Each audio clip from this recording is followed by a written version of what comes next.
Hi, welcome to my social media discussion. So the first question asks to identify a social media source that I personally use. The only one that I use anymore is just Facebook Messenger. So what is it? It's a messaging service. It allows you to text back and forth. You can do voice calls, or you can do FaceTime, like face-to-face video conversation. So I use it for all of those things. Um, and I use it because it's easy. It's easy to just click somebody's name, hit the caller video button. You don't have to memorize phone numbers or anything. It's super simple and easy to use. So I use it personally every day to connect with friends, family, classmates. Um, and I would say,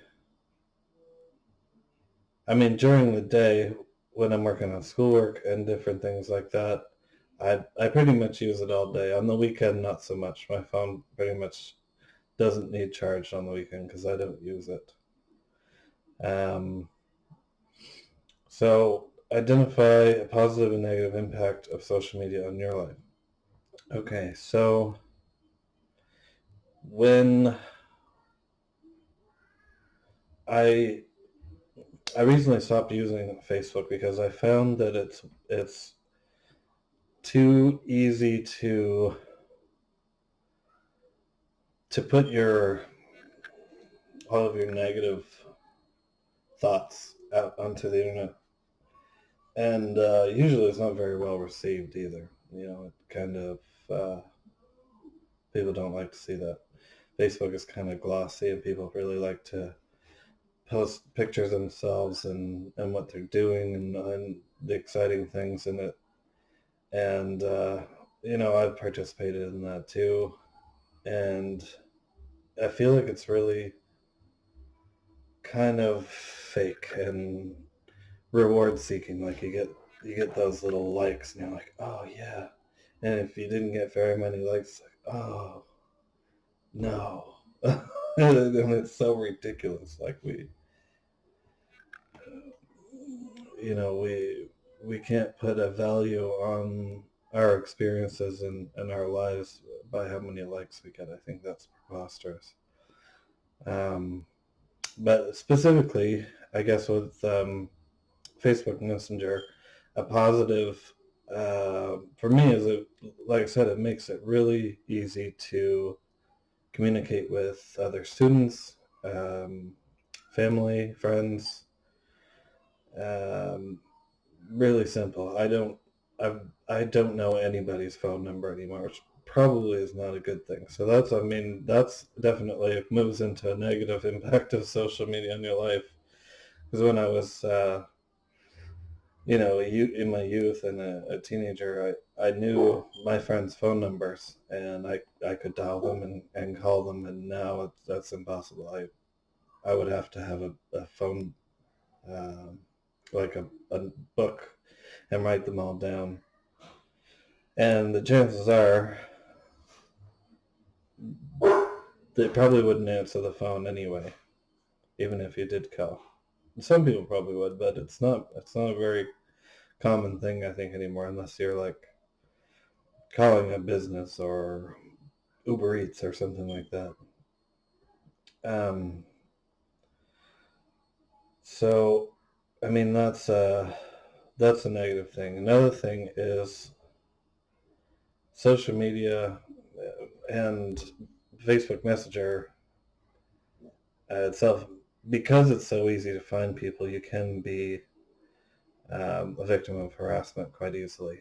Like, for example, myself, I've not been harassed too much over Facebook, but I've had a I've had a couple of experiences with that, and it's too easy, especially if there's somebody, say, that you don't really want to communicate with anymore.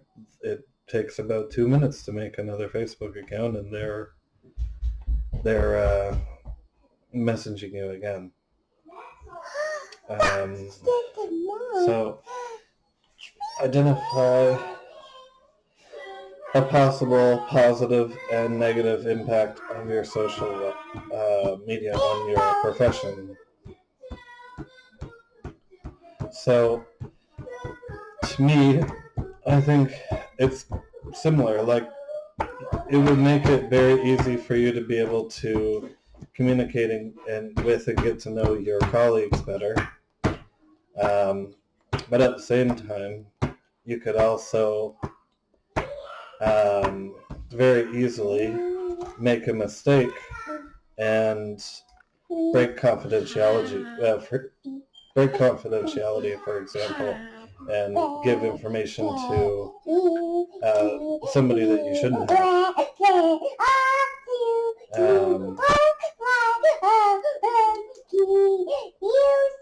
So, what do you see as the main ethical concern associated with social media today? So, to me, I think that it's been designed to be addictive, essentially. So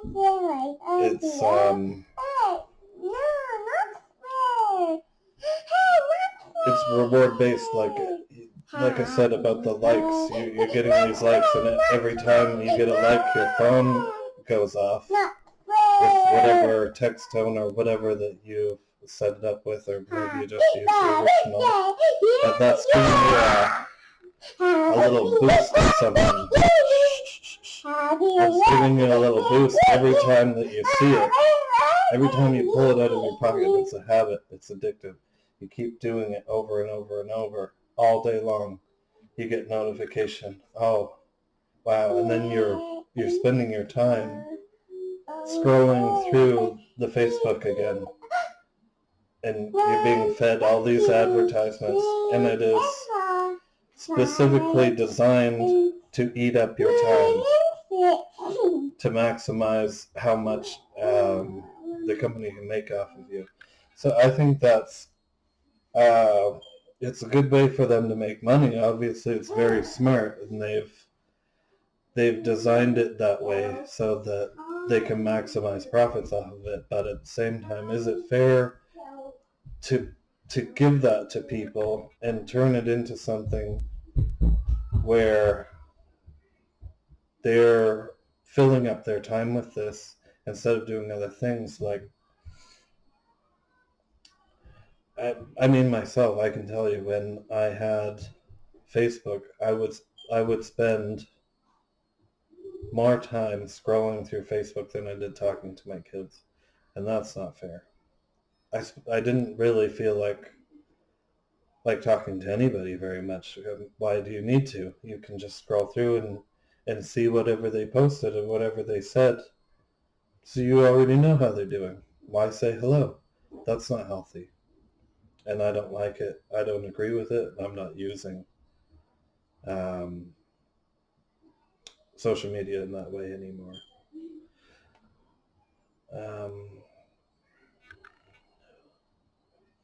How do you plan to use social media in an ethical, responsible manner within your profession and personal life, creating a healthy balance?